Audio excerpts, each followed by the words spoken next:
chapter 9. Okay, so John chapter 9, tayo po tumayo lahat bilang pagdaan po sa pagkakas ng ating pong Panginoon. John chapter 9. John chapter 9. I know na familiar po ako po sa mga campers po natin ng John chapter 9. But hindi po ako narito para ulitin po ng mensahe. Okay, but in verse 25, basahin po natin ang sabay-sabay sa John chapter 9, verse 25. Kung naroon na po kayo, ay sabay-sabay po natin basahin. Begin. He answered and said, whether he be a sinner or no, I know not. One thing I know, that whereas I was blind, now I see. Tayo po manalangin. Panginoon, meron po kaming awit, Amazing Grace. May awit po kami, Panginoon, Amazing Love. Panginoon, makita na nawa namin, Panginoon, ang halaga ng word na Amazing Word. Sapagkat tunay, kayo po ay amazing, Panginoon. Salamat po na kami po, Panginoon, ay bumangon muli sa umagang ito. Meron po mga taong hindi makabangon, Panginoon, sa oras nito. O, Panginoon, makita nawa ng bawat anak po ninyo, Panginoon, ng pagpapasalamat, hindi lamang minsan, kundi palagi pagpapasalamat, Panginoon. Balik po namin makita, Panginoon, ang mga hindi po namin makita. Isanawa yan, Panginoon, sa mga panalangin po namin. Panginoon, tulungan niyo po kaming makita ang hindi namin makita, Panginoon. At patuloy hubugin niyo po ang aming po mga buhay. Panginoon, kung meron po sa aming kalagitnaan, hindi po po ligtas. Iligtas niyo po siya, Panginoon. Bigyan niyo po siya ng liwanag at kaunawaan upang, Panginoon, siya rin ay maranasan niya ang kagalakan na hindi maibibigay ng mundo nito, Panginoon. At ang mga Kristiyano, Panginoon, patuloy, Panginoon, na lumapit nawa ang relasyon po namin sa inyo, Panginoon. At ito po aming dalangin sa matamis na pangalan ng Panginoon sa Kristo. Amen. Tayo po makoto lahat po.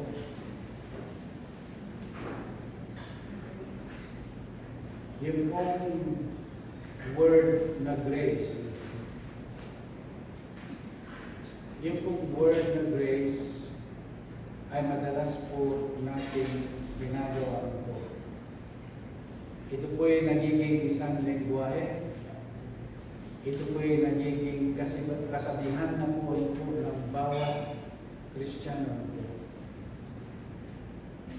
And sometimes, pag ginagamit po natin yung word na grace, as I grow older po in this faith, nagiging examiner po ako.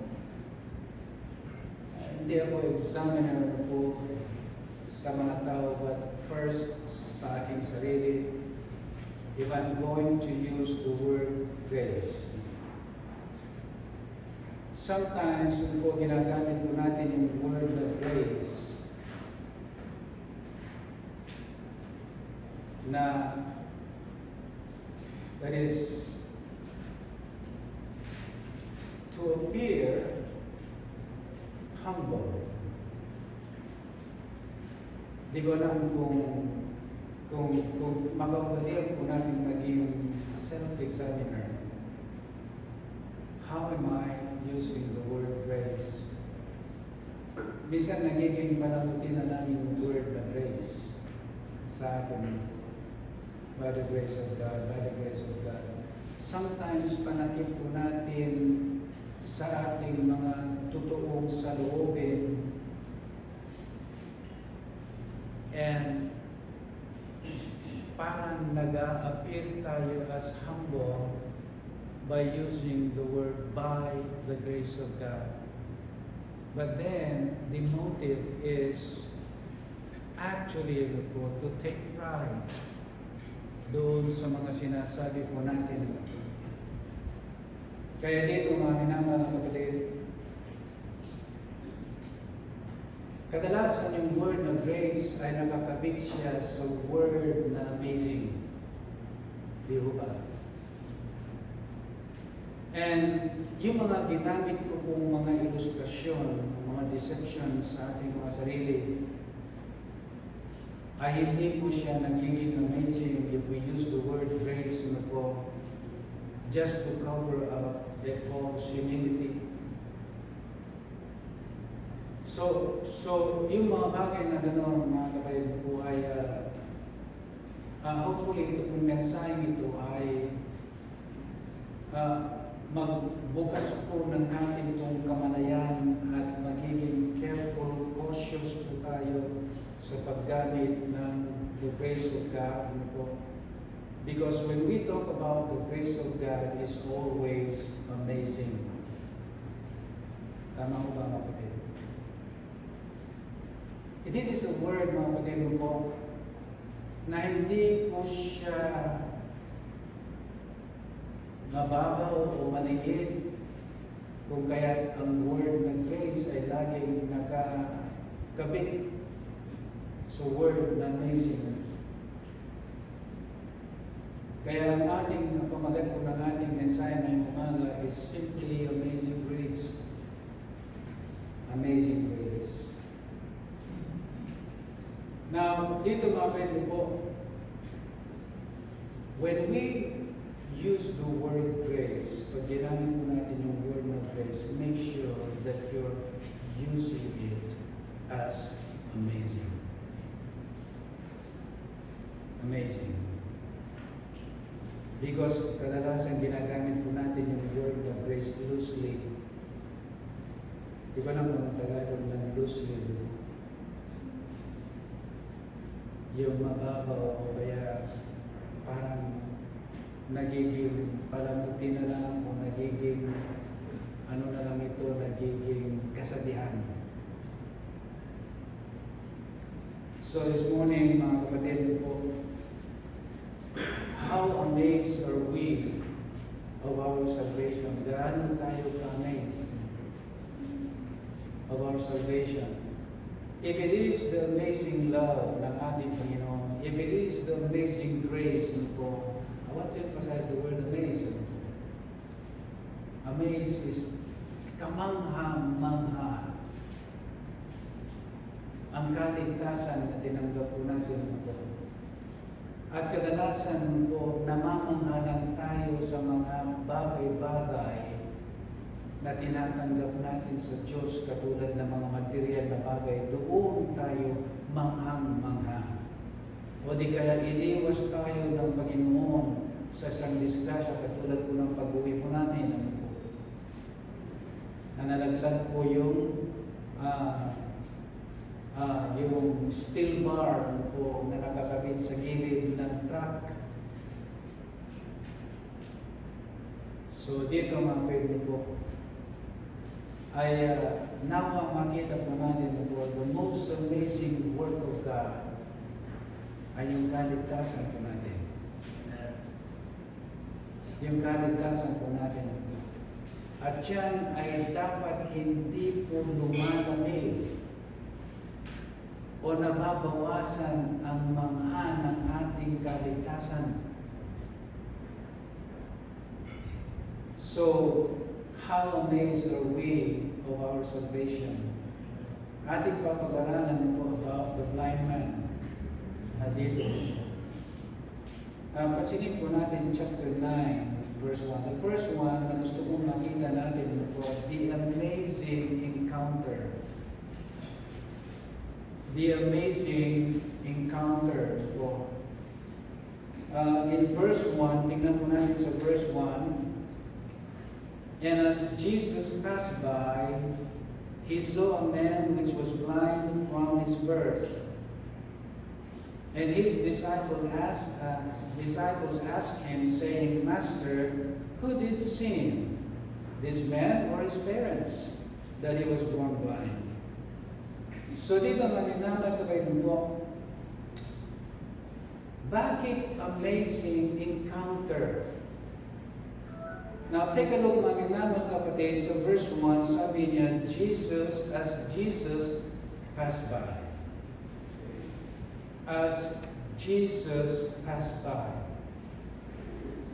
Now dito maninaman kapatid, ito po kailanman ay hindi po accident.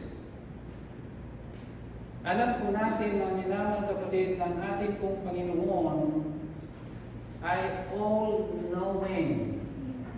Bago pa man siya dumating sa lugar na yon, alam niyang meron pong bulag doon.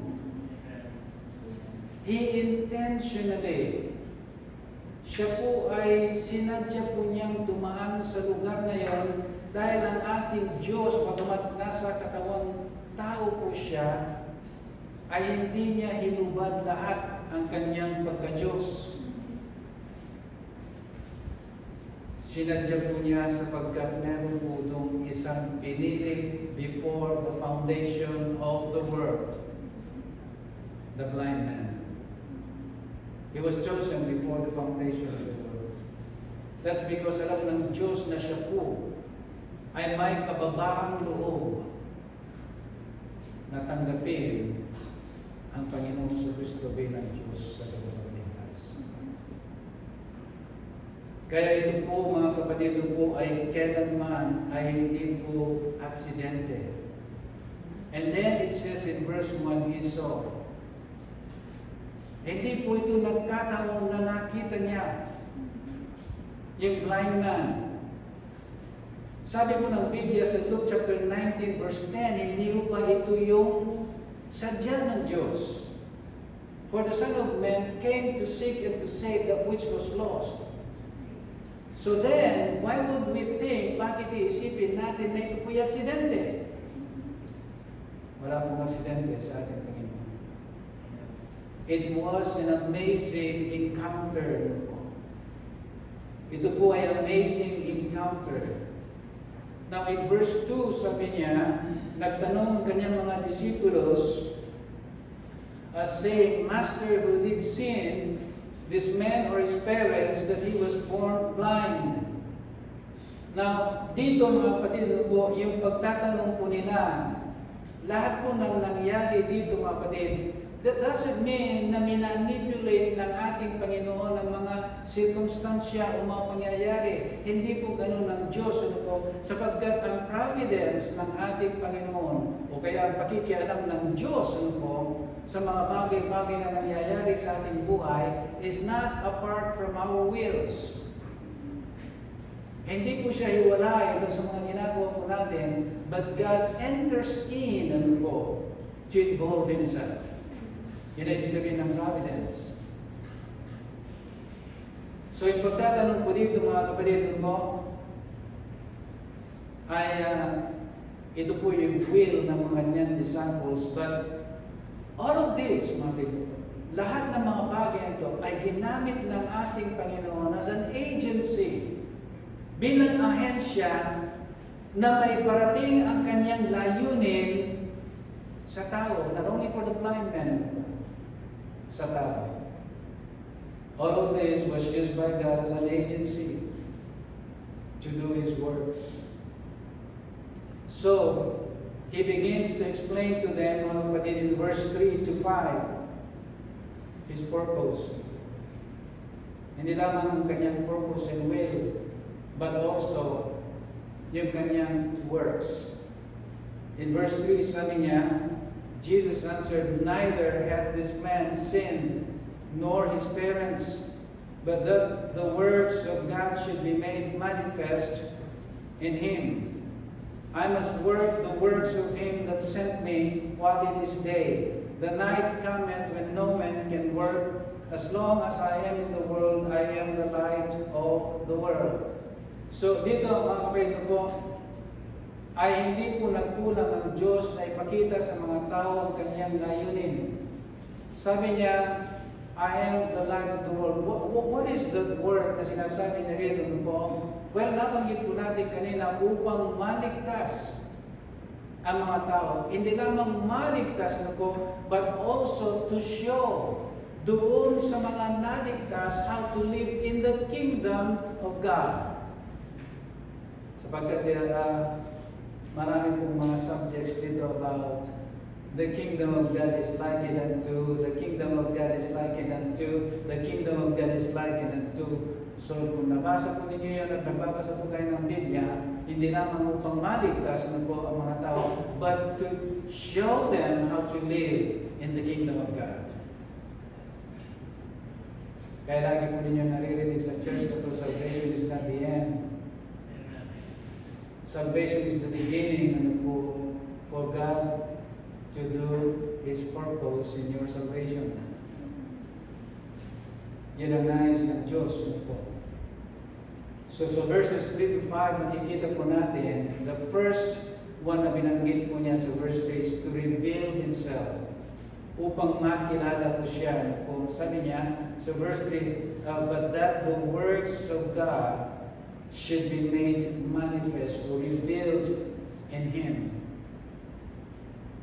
Pansinin po ninyo mga pwede po, that yung pagpapakilala ng Diyos is personalized.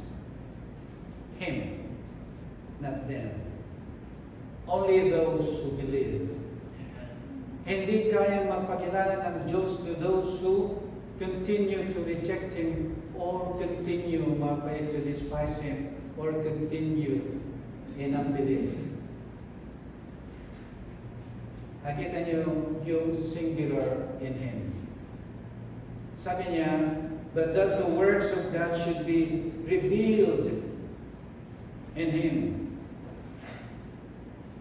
And then in verse 4, sabi niya, I must work the works of Him that sent me while it is day. The night cometh when no man can work. Ito pong day and night, mga kapatid po, ay paglalarawan po simply good and evil.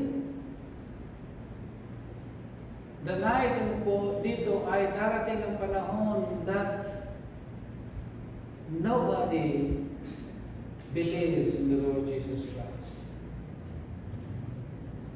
So yung mga paglalarawan na yan, mga kapatid, simply the difference between good and evil, day and night. Night, there's darkness, day, there's light. And then verse 5 sabi niya, as long as I am in the world, I am the light of the world. Lahat po yan ang paglalarawan mo po. Hindi po yung light na nakikita niyo sa loob ng auditorium na to o yung light ng sun mo po. But simply, mga kayo po, to open the eyes of our understanding para mabuksan ang ating pong mga kaunawaan. That is the purpose of light. When you're in darkness, you can see anything. You don't understand anything. Di po ba? But when you're in the light, you see lots of things. Marami kang makikita na po. And of course, we're talking about God. Kaya dito mga minamahal po, ito po ay work. What is that work? Ito po ay work na kalakip o kasama po the glorious light to them who believes. The glorious light po to them who believes. Sapagat makikita po natin sa 2 Corinthians chapter 4 verse 4. 2 Corinthians chapter 4 verse 4, sabi po niya rito, in whom the God of this world hath blinded the minds of them which believe not, lest the light of the glorious gospel of Christ, who is the image of God, should shine unto them. So makita niyo po uli yung light of the glorious gospel of Christ ay tumutukoy po of the life of God. Image is the life of God, or the affections, or the intellect of God, or or the mind of God, ano po, or yung kanyang pagkatawad, the emotions of God. Yung feelings, how God feels. Sometimes I pray this in my personal prayer. Lord, help me to think like you think. Lord, help me to feel like you feel.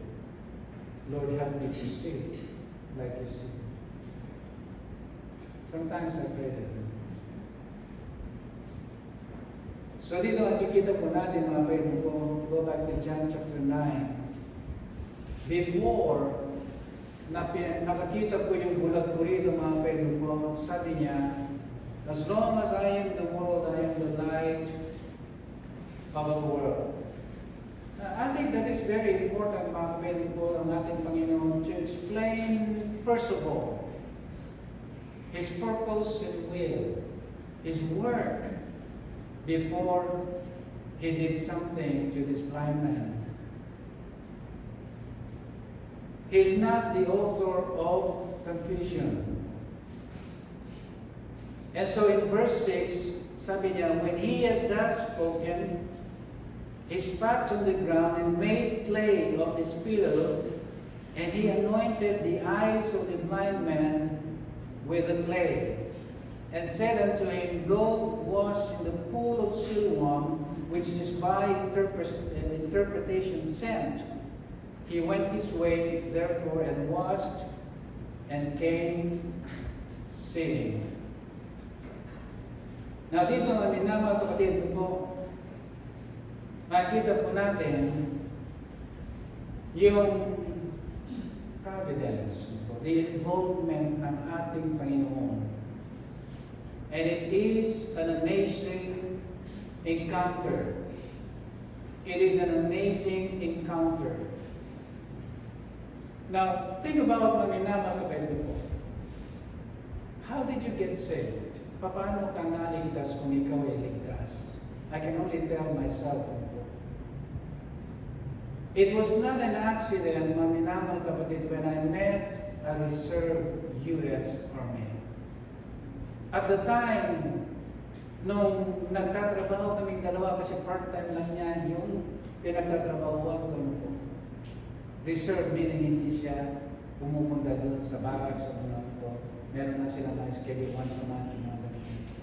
Ang aking pamangkin, at one time, naging reserve din siya. But anyway, mga kaibigan ko, at the time, I did not understand it. Now I understand. Clearly understand that it was the providence or involvement ng ating Panginoon na gamitin ang reserve U.S. Army na yun po to bring the gospel po sa akin. It was never an accident. This is the same thing na pinapaliwanag ko po sa inyo dito mga kaibigan po. He passed by, he saw the blind man, maminaman kaibigan po. Not an accident po.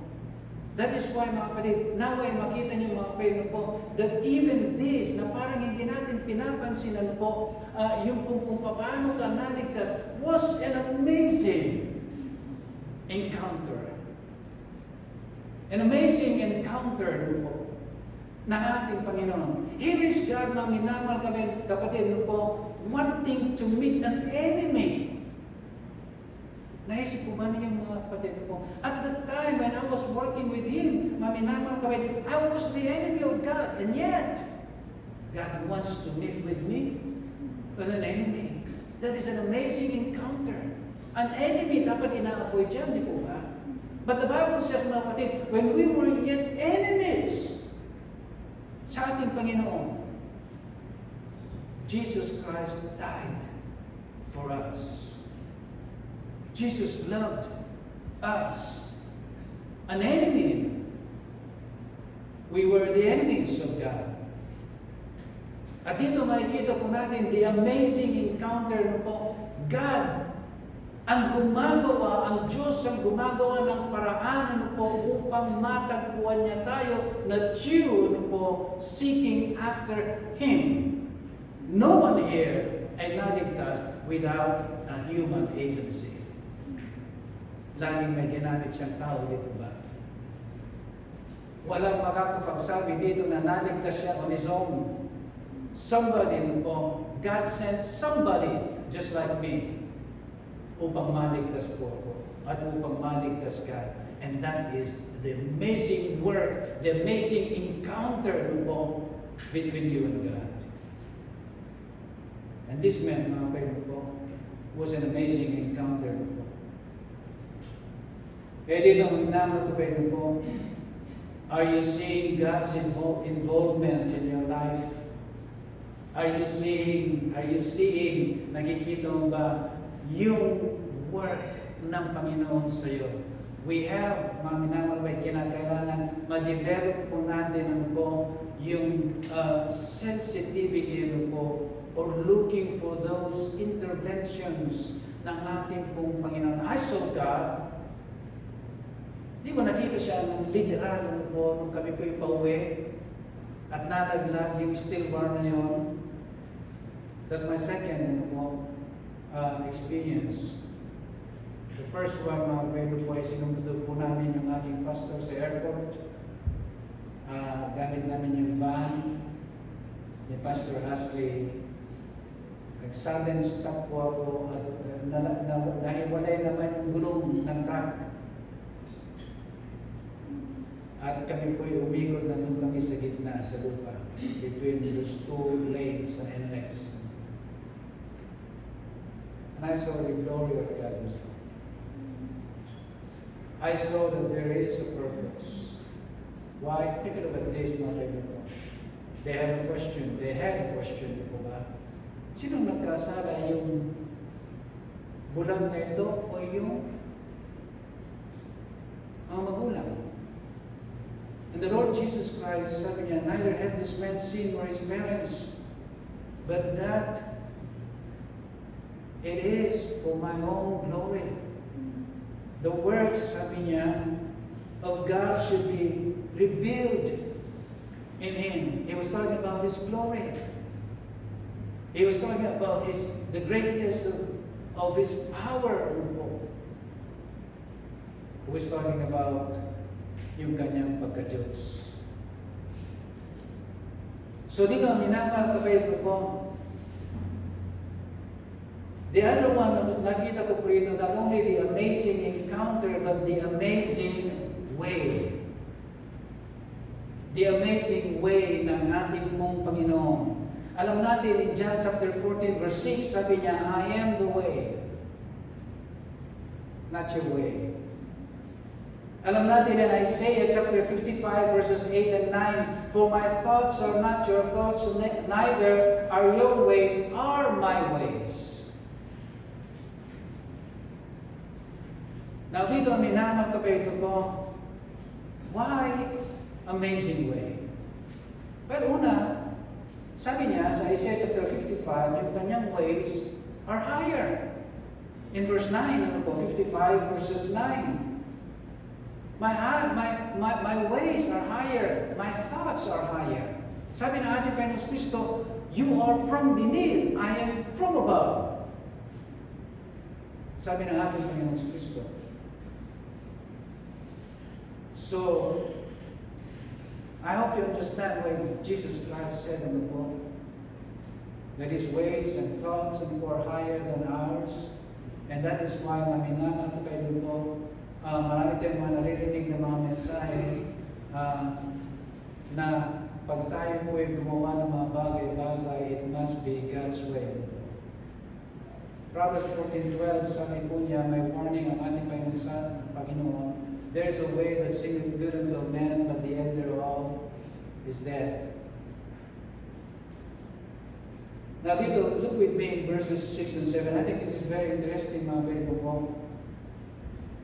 In verses 6 and 7, when he had thus spoken, sabi niya, he spat on the ground and made a clay of a spittle, and he anointed the eyes of the blind man with the clay, and said unto him, go wash in the pool of Siloam, which is by interpretation sent. He went this way therefore, and washed and came seeing. Now gusto kong makita po natin dito, mga minamahal kapatid ko,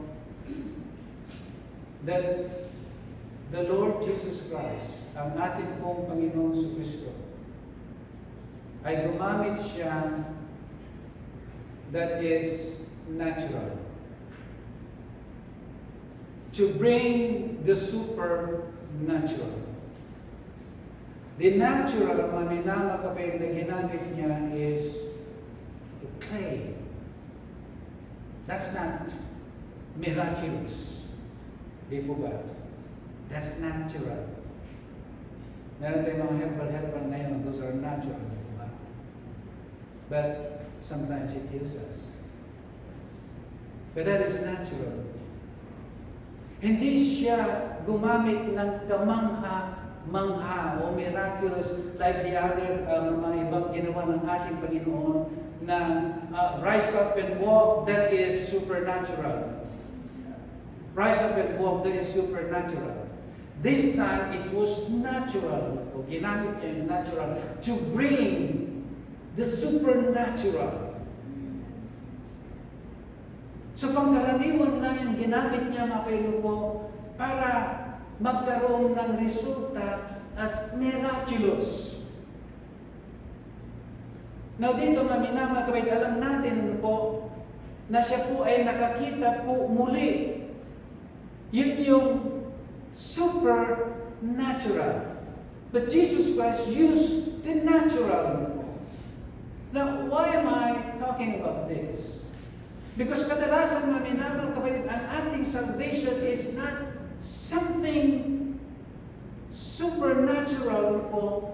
A lot of times, God uses a human agency that's natural for us to be saved. But then the supernatural of effect ng natural na ginamit ng Diyos, that is katulad ng reserve US Army na yun, that is natural. But then the effect of that was the transformation of one who is the enemy of God, of one who is a sinner. That is the supernatural, mga kaibigan ko, na effect of the natural. Kaya kadalasan ang ating mga salvation, wala na pong katulad mga minamahal kapatid po, nung panahon po na Apostol Pablo, na makakakita ka po ng liwanag sa langit na higit pa ang liwanag niya doon sa araw. Wala na po yun mga kapatid, ang utos ng Diyos. Go ye therefore and teach all nations. He uses human beings, which is natural, to bring about the supernatural of that natural.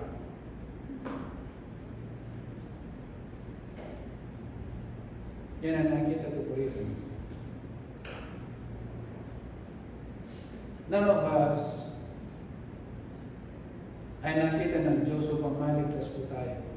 It's always isang anak ng Diyos, which is natural. But then the result of that is supernatural. Because you begin to change and become more and more like Jesus Christ. That is the supernatural. That's a miracle. Greatest miracle, mga friend, that will ever happen sa isang kumilala sa ating Panginoon Kristo bilang Diyos at tagapagligtas. Nakita niyo mga kapatid sa verses 6 and 7? Go wash in the pool of Siloam, which is by interpretation sent. He went his way therefore and washed and came and seeing. That's the physical saving. The supernatural effect of the natural. Kaya dito ang minamahal kapatid po. So now, let's take a look. Not only the amazing encounter, the amazing way ng ating Panginoon. If a person is going to be saved, maliligtas po ng isang tao po. But the third one I saw is the amazing effect. Nabanggit ko na po sa inyo ang una po. But there are reactors dito. The amazing effect, or tinatawag the test of faith. Dito makikita po natin in verses 8 and 9. The neighbors therefore and they which before had seen him that he was blind said, Is not this he that sat and begged?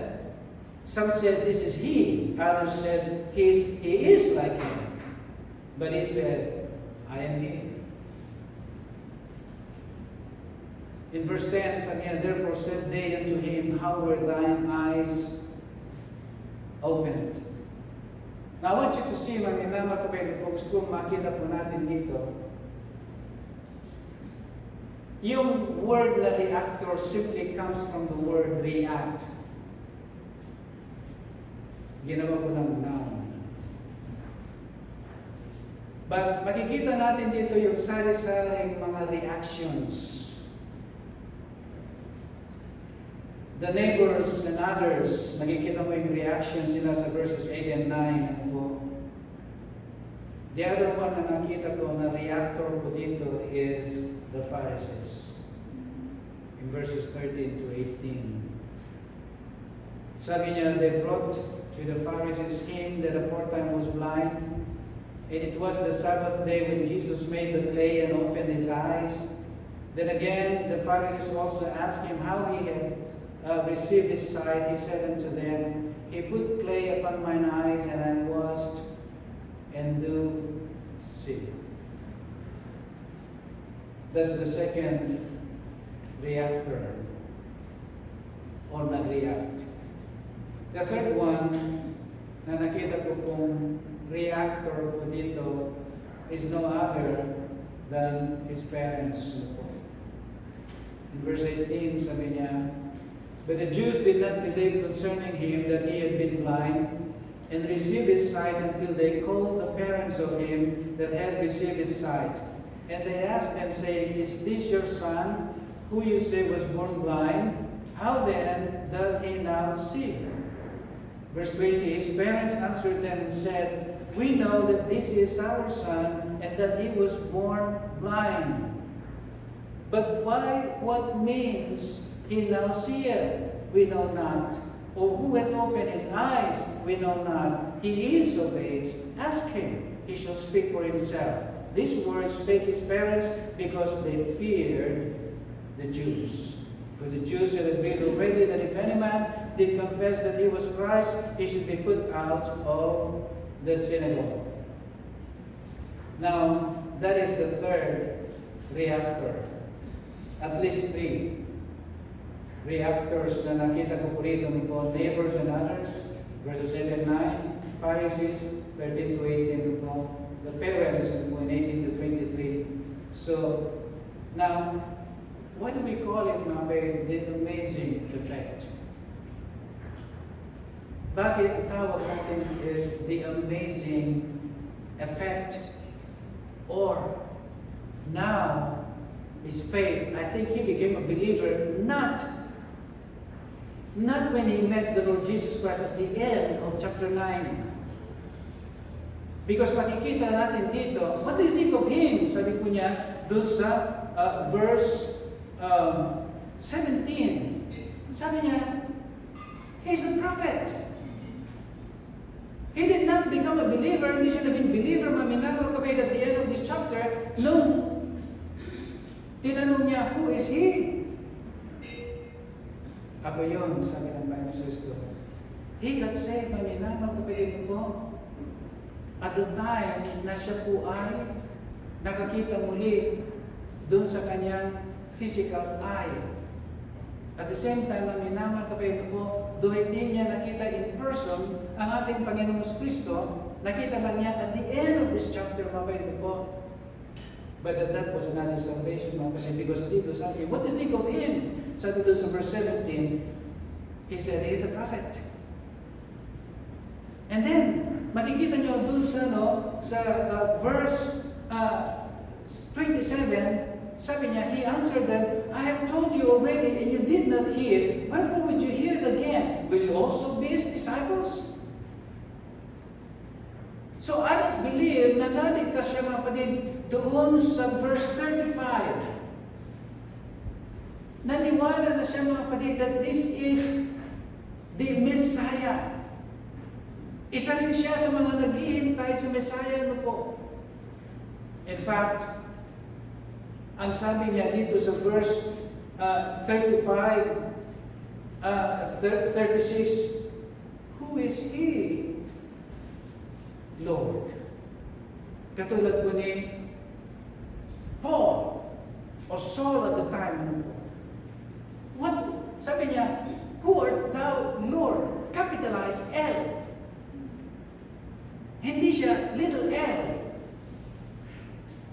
Capitalized L. Ano po?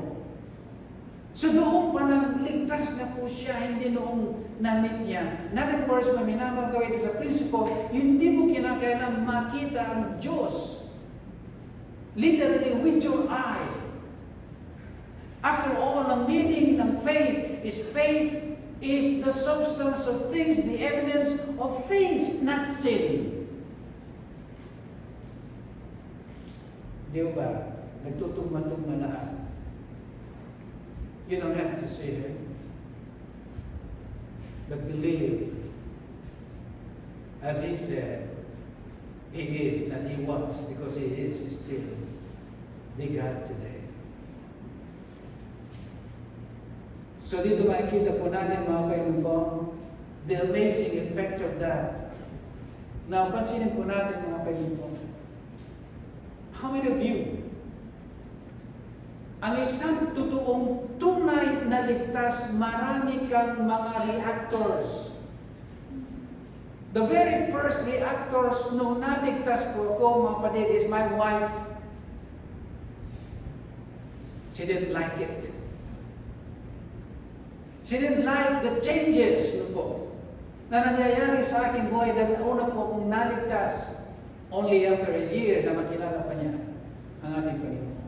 She didn't like it. Tag-isa kami sa sasakyan, punta ako doon sa Filipino Independent Baptist Church, punta siya doon sa kalimutan ko kung anong pangalan ng Catholic na yun. Hiwalay po kami. Hiwalay po kami. Matagal na hiwalay yung pinupuntahan po namin. A year. Always, when we come back, ang pagbalik po namin, I ask her, what did you learn about God? Nothing. It's ritual. Alam mo, walang mensahe doon.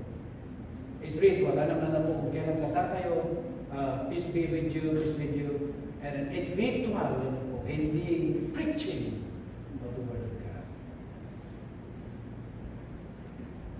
So praise the Lord po, after a year, naligtas din siya. And then, that is the beginning of a true fellowship.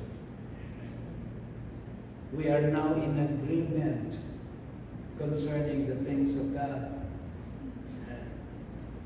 So dito mga kaibigan po, makita po natin, some of them were confused. These are reactors. Yung aking mga pinsan sa Manila, they were the reactors of my newfound faith. Ang aking mga kapatid, you will have reactors, mga kapatid, pagka ikaw ay tunay na naligtas, either they will agree with you or they will oppose you or persecute you.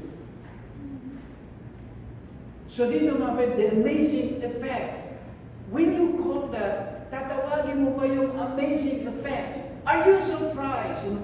Pag ikaw ay nakilala mo ang Diyos, nasusurpresa ka ba kung ikaw ay isang persecuted na, kung ikaw ay isang despised o hindi na kinikilala ngayon, nasusurpresa ka ba? Wala pong nakakasurpresa. Excuse me po. Wala pong nakakasurpresa mga kabayan po. But this should be amazing sa iyo. It should be amazing sa iyo. Because sabi niya, if you love the world will love you. But if you love the Lord, the world will hate you. Nabasa ko niya, and therefore, mga minamahal kapatid, it should be considered as amazing because of the effect doon sa mga dati mong kaibigan, sa sarili mong pamilya, mga kapatid po, at iba pang mga tao. Because here, makikita mo, mga kapatid po, let's continue, ano po. Even, especially mga kaibigan po, yung mga intellectual, religious people, ano po, yung mga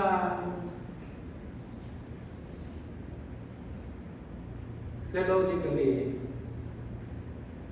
alam nila mga theology, ano po, like the Pharisees. So in verse 11, sabi niya, he answered and said, a man that is called Jesus made clay and anointed mine eyes, and said unto me, go to the pool of Siloam and wash, and I went and washed, and I received sight. Then said they unto him, where is he? Napansin ko rin dito, mga kapatid, na kakaiba ang tanong ng blind man na ito. Siya lamang ang nakita ko, who is he, Lord? Look with me, mga kapatid po. In verse 36, who is he, Lord? The same with Paul in Acts chapter 9. Who art thou, Lord? Now the others, mga kapatid po, ang tanong nila is, where is he? And how were you made? Paano ka nakakita? That was their interest. Ano po? But the blind man, sabi niya, who is he? Paul said, who art thou, Lord? The implication that they want to know him. The others just want to know paano siya nakakita. They're not interested, mga kapatid, to the one who made him sick. So dito ang minamang kapatid po. They said unto him, where is he? He said, I know not. In verse 12, they brought to the Pharisees him that aforetime was blind, and it was the Sabbath day when Jesus made the clay and opened his eyes. Then again the Pharisees also asked him how he had received his sight, and he said unto them, he put clay upon mine eyes, and I washed and do see. Napansin po ninyo, maminamang kapatid, in verse 11 he mentioned his name, Jesus, ano po. But the second time, maminamang kapatid, ano po, binanggit niya rito, mga kapatid, wala na yung Siloam, but directly Jesus made him see. Wala na kinalaman yung pool of Siloam. Wala na kinalaman yung pool of Siloam, ano po. To avoid all confusions, mga kapatid po. Inalis niya yung pool of Siloam, and he said, Jesus made me see. Napansin niyo mga ganon? He put clay upon mine eyes, and I washed and do see. Therefore said some of the Pharisees, this man is not of God, because he keepeth not the Sabbath day. Pasinin niyo mga kapatid. Did you know that mga Pharisees are very sincere about the Scriptures? Very sincere sila about the Scriptures. They memorize the Scriptures, mga kapatid. Meron silang profound desire to be holy. Wala pong doubt doon, mga kapatid. But, nakalimutan nila, mga kapatid po, kung narinig nila yung sabi ng ating Panginoon, Sabbath is made for man. Alam mo niyo? Jesus Christ is God. He is the lawgiver.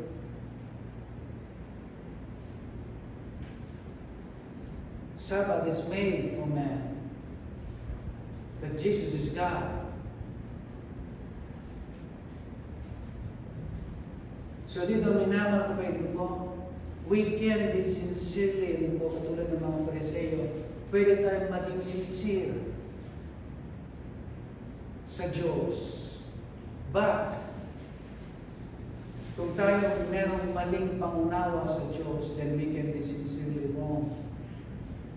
Katulad ng mga Fariseo, sabi niya, this man is not of God.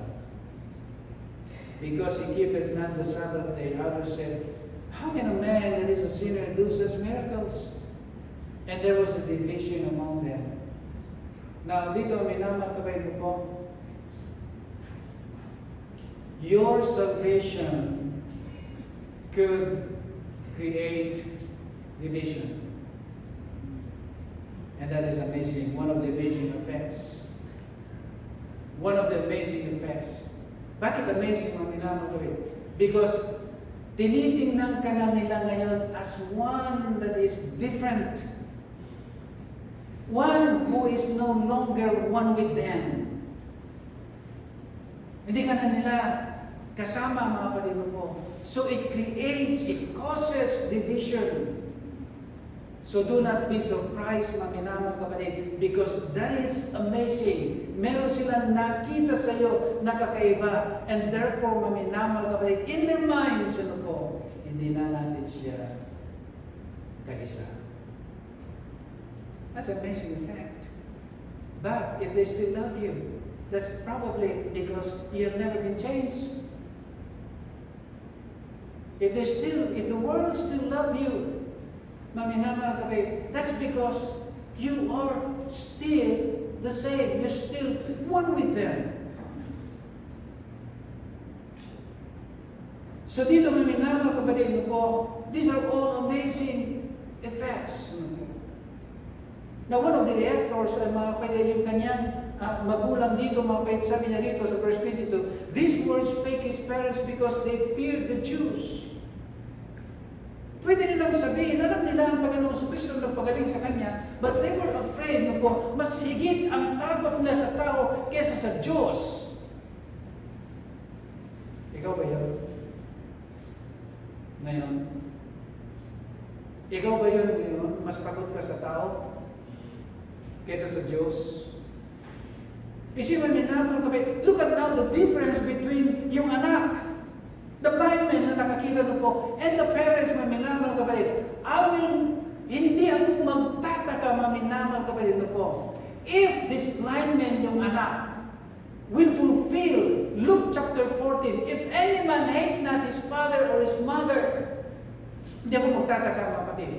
If he is prepared to be separated from his parents because of his allegiance sa ating Panginoon, hindi ako magtataka. Because here, he was unmoved. Hindi siya natinag, po. He stood firm sa kanyang kapaniwalaan sa ating Panginoon Kristo. You know his name? Sabi niya, a man that is called Jesus. In verse 11. And I don't know, I'm not sure kung naririnig na niya yung pangalan ni Jesus bago siya na-admit. But if it is maminamang kapatid ko, lalong maniniwala tayo na naligtas siya before nakita niya in person ang ating Panginoon Kristo. After all, the meaning of faith is the substance of things hoped for, the evidence of things not seen. So dito minamahal kapatid, that is the amazing effect. And again, amazing because these are all the supernatural result ng salvation. Magkakaroon ka ng sari-saring reactors. Magkakaroon ka. At huwag ka sana magtaka when that happens. And like this blind man stood firm, he said, what do you think of Jesus? Sabi ng mga Pharisees, he's a prophet. And then, pinauuli na, paano ka nakakita? Do I need to tell you again? Look at me, mga kapatid po. Dito sa verse 27, mga kapatid po, he answered them, I have told you already. How many times have I told you? It was Jesus who made me blind, who made me see. Sabi niya, wherefore, bakit kinakailangan gusto niyo marinig uli? Many times I already told you, sabi niya. Then he comes with this phrase, mga kapatid po. Will you also be his disciples? See, he already considered himself as one of Jesus' disciples. Meaning, maminamal kapatid po, a disciple at that time, maminamal kapatid, is one who is a student. Is one who is a student of the Word of God. And therefore, ang disciple ng araw, you have to follow Jesus Christ wherever He is in order for them, na matuto, because wala siyang building na katulad po nito. He moved from one place to another. And so they became followers and became students of the Word of God. They were enrolled in the school of Jesus Christ. Their teacher, maminaman ko kayo po, is without error. Yan ang naging teacher ko nila. Kaya dito ang minaman ko kayo po, do not be surprised nito. If your faith is going to be tested, your faith is going to be tested. Yan ang nangyari po dito, mga kapatid po, sa blind man na ito.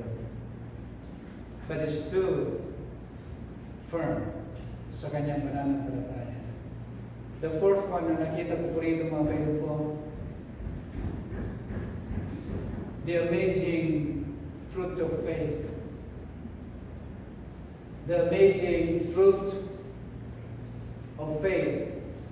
So verses 8 to 10, sabi niya rito, his disciples say unto him, Master, the Jews of late sought to stone thee, and goest thou thither again? Oh, I'm reading chapter 11, I'm sorry, it's chapter 9. So chapter 9, verses 8 to 10, sabi niya, the neighbors therefore and they which before had seen him, that he was blind, said, is not this he that sat and begged? Some said, this is he. Others said, he is like him. But he said, I am he. Now dito may naman kami po, he is not confused of how he receives his sight. Hindi siya confused, mga kapatid. Are you still doubting your salvation, mga kapatid? Sabi niya, I am he. In verse 8, ilan sa atin dito, mga minamahal kapatid ko, pagpahanggang ngayon ay sa isip nila, baka pupunta ako ng langit. Hindi po ganun. Don't worry about that. May gumagawa po ng bubong po dyan sa tabi po natin. So he was never confused. I am he. Sabi niya. And then, the other one na nakita ko rito, mga kapatid ko, how bold are you to say, I am a child of God? Gaano ka ka-bold? How bold are you to say, I am saved? Gaano ka ka-bold? Sabi niya, since puro sila mali, sabi niya, no, I am he. Ako yun.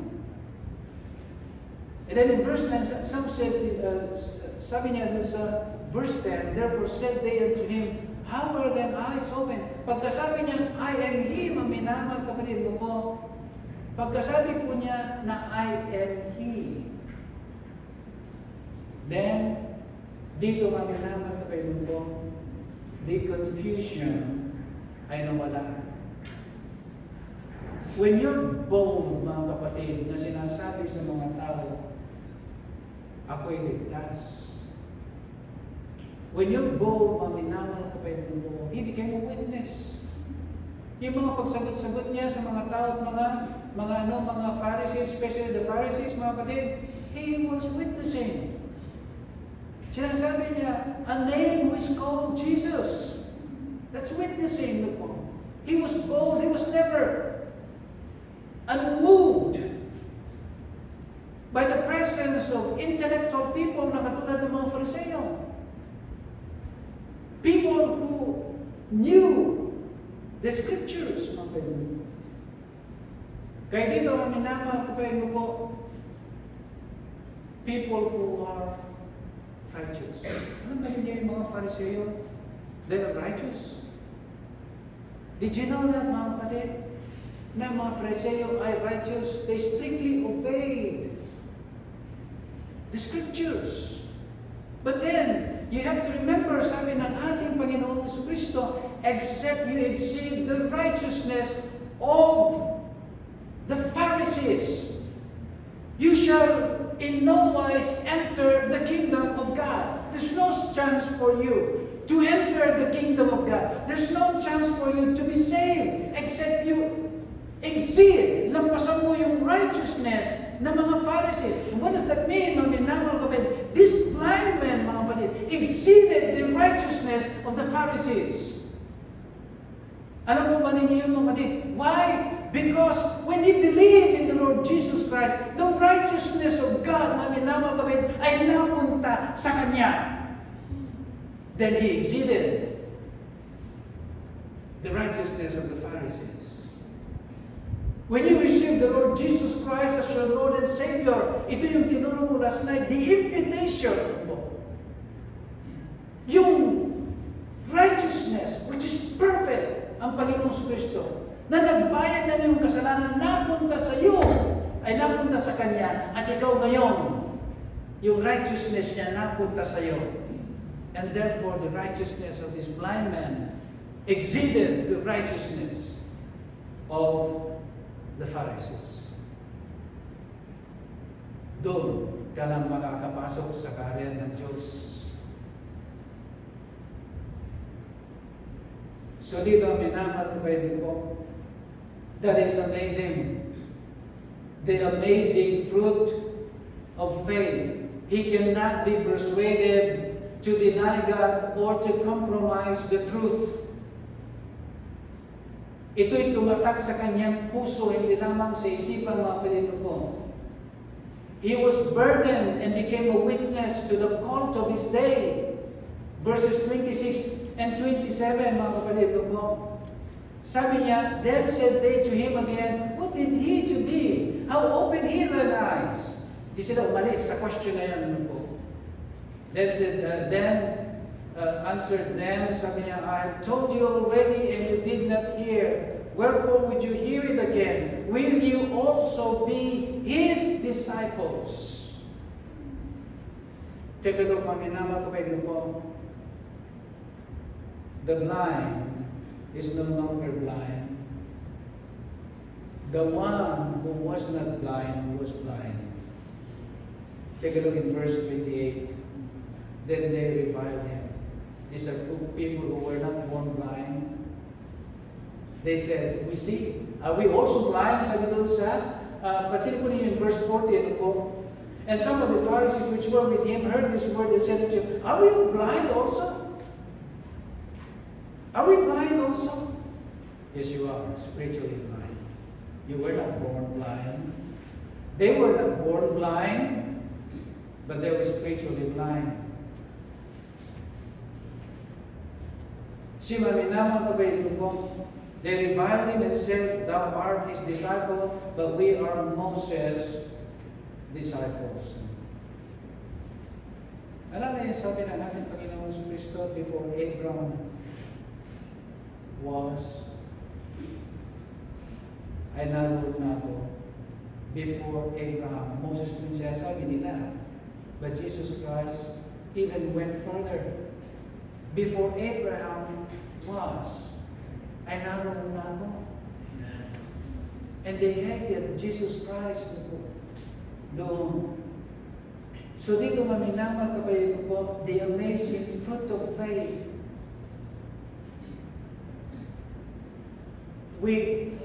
Gustong-gusto natin sinasabi na ako'y Kristiyano. Ako'y naniniwala kay Jesus. But where is the fruit?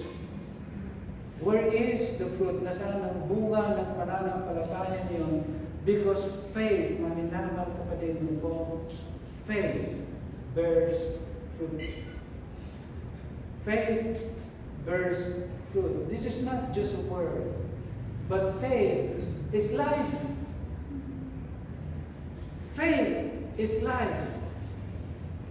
That should produce, na dapat nagpo-produce ng changes, that is yung fruit na sinasabi ng ating Panginoong Kristo. So it's amazing fruit. The last one na napansin ko po dito, the amazing fruit of faith. But the last one na napansin ko, the amazing assurance or confirmation of his faith. The amazing assurance or confirmation ng kanyang faith. Look between verses 35. Sabi niya, Jesus heard that they had cast him out, and when he had found him, he said unto him, that's not an accident, when he found him, dost thou believe on the Son of God? He answered and said, Who is he, Lord, that I might believe on him? It's very interesting na po kung paano niya in-address ang ating Panginoong Kristo, capital L, which means God.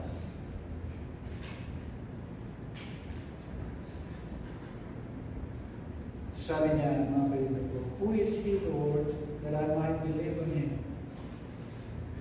Sabi ng ating Panginoon in verse 37, And Jesus said unto him, Thou hast both seen him, and it is he that talketh with thee.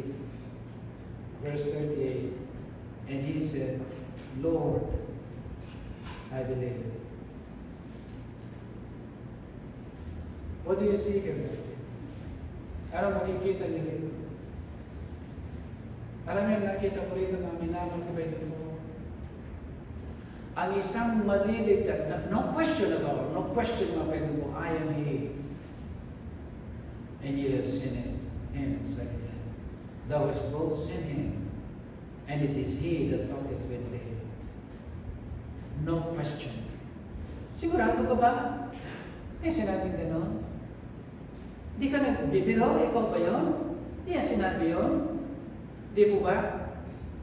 But I want you to see, maminamang kapatid ko, ang sabi ng ating Panginoon, kung meron kang believe like a child. Nalala niya yan, mga kapatid? He believes Jesus Christ like a child. This is the faith that God is looking for. A child obeys whatever his parents do. As sinabi niyo. A childlike faith. Ano yung hinahanap lagi ng Diyos? Hindi yung maraming pasubali, hindi yung maraming dahilan. Marami niya yan. If you have faith like a child, sabi ng ating Panginoong Kristo, this blind man ay meron siyang childlike faith. Sabi dito namin na mga kapatid, Lord, I believe.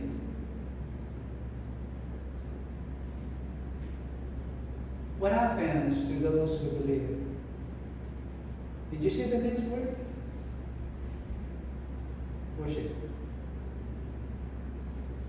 And he worshiped him. Ito yung mga minamahal kapatid ko, ito yung totoong naniwala. Worship, mga minamahal kapatid ko, is not exclusively, mga minamahal kapatid, coming to church. Because in Romans chapter 12 verses 1 and 2, sabi niya, I beseech you therefore, brethren, that you present your bodies a living sacrifice. He was talking about daily offering yourself as a living sacrifice. And then chapter 2 and verse 2, sabi niya, and be not conformed to this world, but be ye transformed to this world, that you may be able to distinguish, sabi niya, between good and evil, and what is that acceptable to God, and this is your reasonable worship. Yung service doon is worship. Akala ng marami, they only worship God when they come to church. This man worshipped outside the temple, right? He was outside the temple when he worshiped God. So sabi niya dito nga minamang kapatid ko, Lord, I believe, and he worshiped him. Ito yung hinahanap ng Diyos, true worshipers. Pasilin po ninyo in John chapter 4, the same author, in John chapter 4, verse 23, verse 23. Sabi po niya, John chapter 4, verse 23, "But the hour cometh, and now is, when the true worshipers," not just worshipers, true. Meron pong pagkakakilanlan ng isang true worshiper. And who was that, mga kapatid? Na sinasabi niya rito. Sino yung sinasabi niya, maminawal ko? He was referring to the Samaritan woman. How did the Samaritan woman worship the Lord Jesus Christ? He went to the whole town. That's worship. Not just coming here on Sunday, believing that you have worshiped God.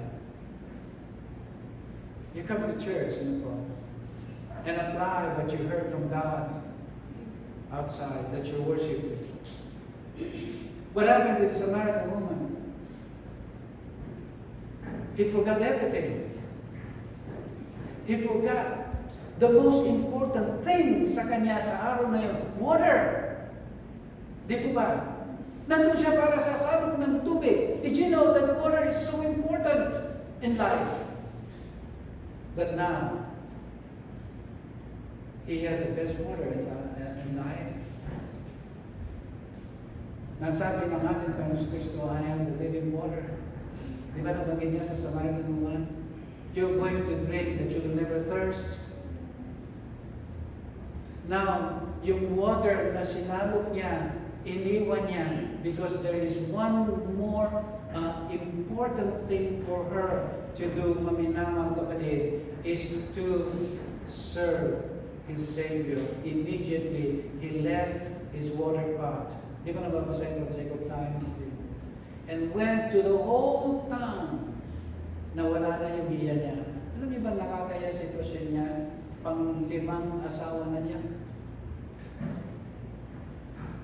How many of us will do that kung ganun ang reputasyon mo? But you see, maminamang kapatid, again, the amazing fruit of faith, the amazing effect. And again, Jesus Christ did not use supernatural for her salvation. He simply talked with her, explaining everything.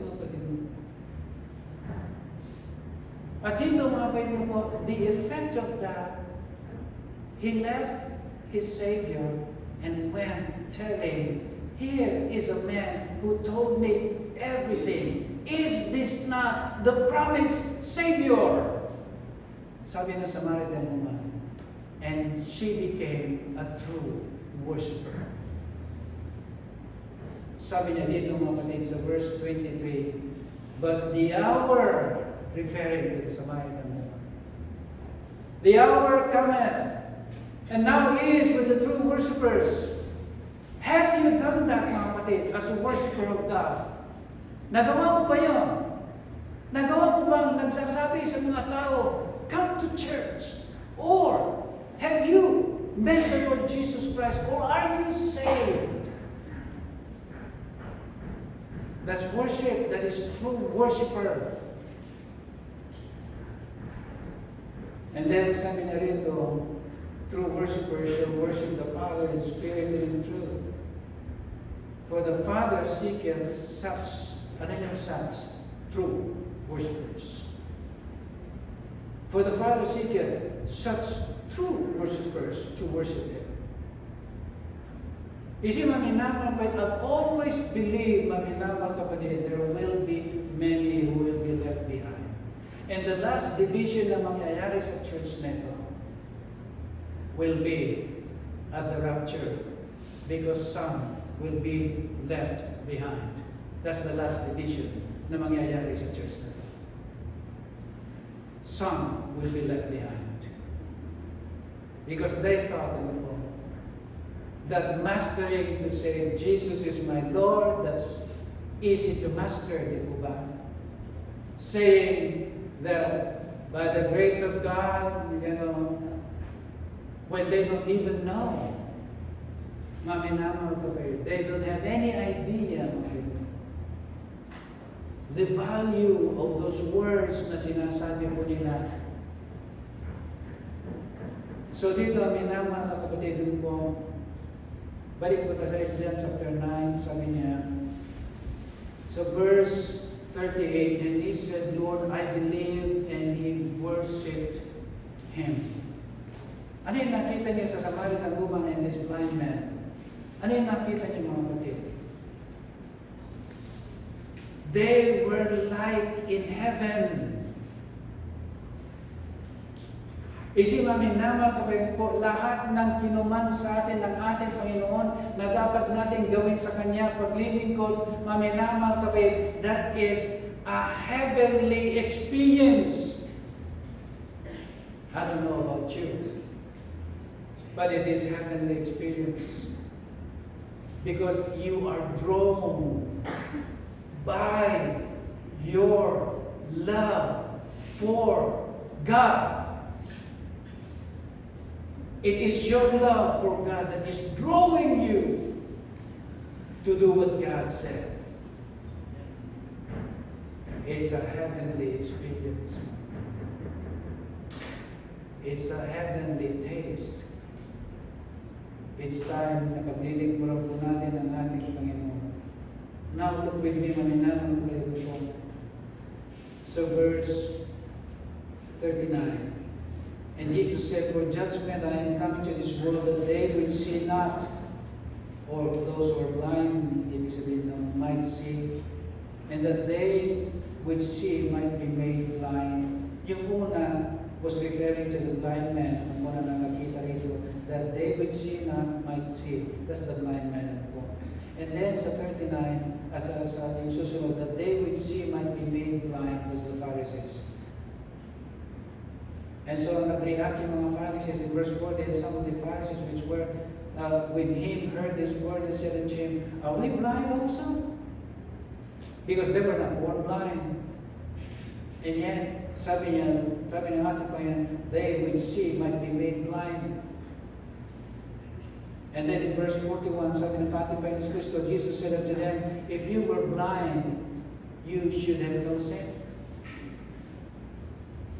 But now you say, we see, therefore your sin remaineth. Now, in closing, I would like you to check if you are saved. Because that's very interesting. Sinabi niya, but now you say, we see. Let's take a look at that first. But now you say, we see. The Pharisees, paminamal kapatid, buong puso silang naniniwala that they are the ones who know God. Yun ang ibig sabihin ng ating Panginoon. But now you say, we see. You claim to know God. Yes, sabi niya rin. Therefore, your sin remaineth. Why is that? Let me say this, mga pagmanawan ko ninyo mga kayo. You say you're a Christian, di ba? You say you are saved. You say you have faith in God. That's what they say. Di ba? Sometimes that's what we say too. Di ba? We say that we see. In other words, we're the ones who know God. That's the claim ng mga Pharisees. Sometimes we do that too. We say that we see or we claim to know God. Now, dito minamal kapatid mo ko, what is the difference? But now, sabi niya, therefore your sin remaineth. You see, sinasabi ng ating Panginoon po, may mga taong church people or church goers, maminamal kapatid mo po, who only have a claim. Ano po niyo mga a claim to have faith. Only a claim to have faith, but never possess Jesus Christ. They claim to not blind. Hindi sila bulag. Hindi kami bulag. Are we blind also? Sabi nga nun. So verse 40, di po ba? Are we blind also? Kami ba yung pinaparinggan mo? Sabi nito, but in-explain ng ating Panginoon, since you say, nakilala niyo ang Diyos, pero hindi makita sa inyo, yung katotohanan ng inyong claim. Sabi niya, therefore your sins remain. In other words, you're going to pay for the penalty of your sins. You're going to hell. Ang ibig sabihin ng ating Panginoon. Be careful, mga kapatid. If you claim to be a Christian, prove it. Prove it by your works. For faith without works is dead. Sabi ng ating Panginoon. What is the work of the Pharisees? Wala. They could not prove. They could not prove. Sabi niya, but now you say, we see, therefore, your sin remaineth. You're going to pay for your sins. You're going to hell. You're going to pay for your sins eternally, forever and ever. Father Almighty, again, thank you. Salamat, Panginoon, sa kamangha-mangha na biyaya po ninyo sa amin ng amazing grace, amazing love. Now, Lord, that thy people know that you never hated the Pharisees. You hate their works, but you love them. Because nakita po namin sa scriptures, how often did you go, Panginoon, to the house of Israel, even weeping for them, so that they will be saved.